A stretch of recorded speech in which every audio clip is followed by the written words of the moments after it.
This is Lessons in the Challenges of Leadership, the series that enables managers to achieve the remarkable. Podcast, video, short reads. Conceived, developed and presented by Siebert Neethling.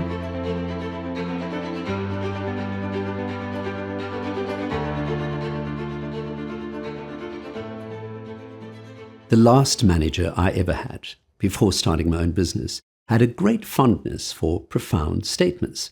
It was an endearing characteristic, and I remember many of them well. The one that has stayed with me most is, anything that's not growing is dying. Now, growth does not necessarily mean getting bigger, although that is usually a very desirable form of growth. But we can also grow in influence and grow in impact, grow in value. So the next 3 episodes are on growth. As always, I will share knowledge gained over the years and experiences, mine and the experiences of others. And it is about time that I acknowledge where my own growth has mainly come from, especially since I've just mentioned one of the great managers I had in my career. So this episode is going to be a little different from the others. Now, that last manager of mine was Wellington Mnikati, and I reported to him in a corporate strategy role with a global brewing company. But he is one of just many, many people in my life from whom I have learned so much. If you've been watching this series, you'd be forgiven to think that I fancy myself as some special leader. But believe me, I am as flawed as the next person who tries to run an organization through difficulties and overwhelming challenges. But I'm a lot better than I was when I led my first team. I've made a serious study of leadership and have triangulated theory with my own experiences and the experiences of others. In my work, there is not a week that goes by that I don't witness some remarkable example of leadership. And that's what I try to capture in this series. Indulge me in a list. In addition to Wellington, I have learned from my interactions with Norman Adamy, Chris Barrow, Dawn Snell, Barbara Bennett, Jackie Curtis, Steve Farrell, Steve Moritz, John Langford, Joe Sherman, Mark Scott, David Van Arnold, Francis Cawthra, Ali Doyle, Justin Untersteiner, Fiona McSpearin, Matt Gibb, John Irvine, Michael James, Jill Swart, Chris Jordan, Carolyn Scobie, Monique Hamilton. The list goes on. I rattle off these names for a reason. They are not world leaders or tech billionaires. They are people like you and me. None of them are perfect, although some get close.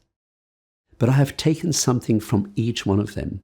My leadership has been influenced by all, even though in some cases I was actually their leadership coach or manager. None of them were formal mentors, but observing how they solved problems and witnessing the consequences of their decisions were invaluable in shaping my leadership. So if you are a leader and want to grow, think deeply about all your experiences with other leaders. Be slow to judge. Be diligent in trying to understand. But personal growth as a leader needs a few more pillars. I strongly recommend formal study. Take a university course.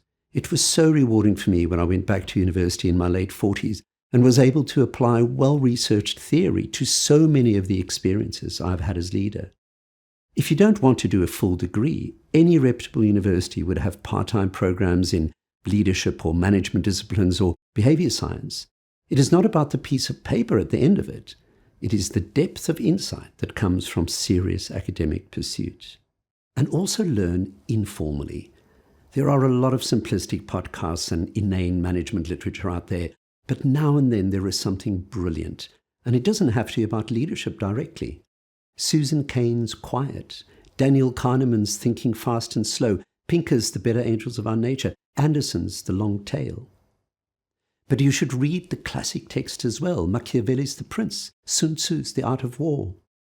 Then there's Frankel's Man's Search for Meaning. Read Shogun. Read about the Medicis of Florence.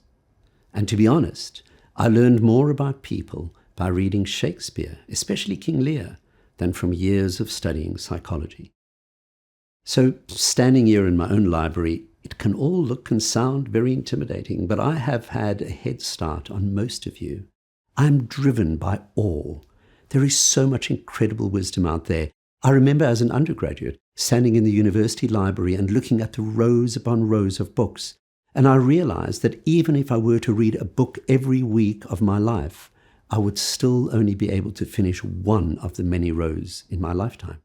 It intimidated me then, but looking back, I'm so grateful for chipping away at what was possible.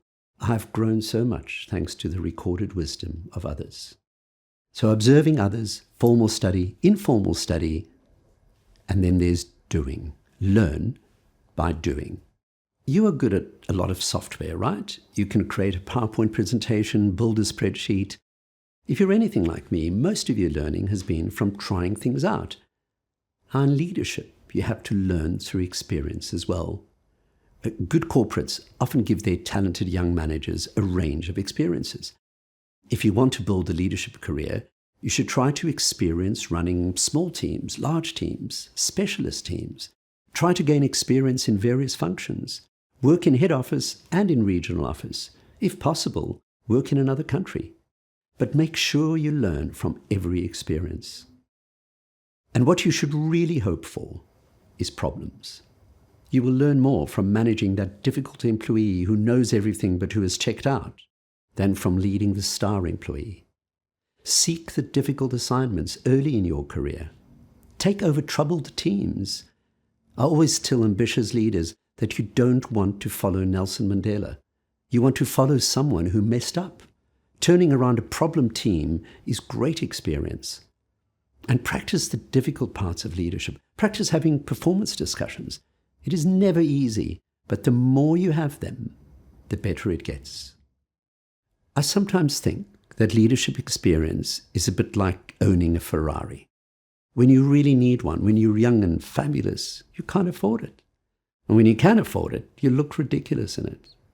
You desperately need authority and gravitas when you are young and challenged by peers and team members who question your leadership. When you are older and have the experience, you tend to also be more senior and don't need it so much. Leadership becomes much easier. So I strongly advocate learning from others, formal learning, informal learning, and learning by doing. And as you do all of this to grow your credibility, influence, and impact, it is worth keeping in mind the 5 sources of power as defined by French and Raven. Legitimate power is the power you get from your position, the authority given to you by your organization. Reward power is the power you have to distribute rewards. Coercive power is the opposite of reward power, the power you have to punish. Expert power is based on your knowledge and experience, the extent to which you have more relevant wisdom than others. And referent power is based on your ability to create genuine relationships with followers who admire, respect, or want to emulate you. Now, you might think that some of these are bad. Yes, if you live by punishment and reward only, you would be a very primitive leader. But I assure you, if you are a leader, you will access both those sources from time to time. Legitimate power is great, but it depends a bit on the community and the actual status of your role. In high-context societies like most of Asia and Africa, formal authority means a lot. In low-context, egalitarian societies like Australia, it generally means much less. You have to earn your right to lead and be followed. Referent power is a great thing, but it is spurious. We all know examples of leaders, often with a lot of charisma, who ride a wave of popularity and support only to fall as that support collapses. If people idealize a leader who then disappoints, there is little chance of redemption. Now, expert power is great because it is earned and it is real, and it can be developed and maintained. That is its strength and also its weakness. You need to maintain or evolve your advantage in expertise over time if you are going to rely on this. Many highly successful leaders are not experts in the substance of the organizations they lead, but they are experts in other aspects: strategy, networking, communication, leadership itself. Expert power can't be taken away from you. All the others can. But expert power can diminish over time, lose relevance, or be usurped by new leaders or by new technology. So to grow as a leader, you should grow yourself in all the sources of power, and you should know how to comfortably use all to accomplish the goals of your organization. And in the next episode, we will look at growing a team. See you then.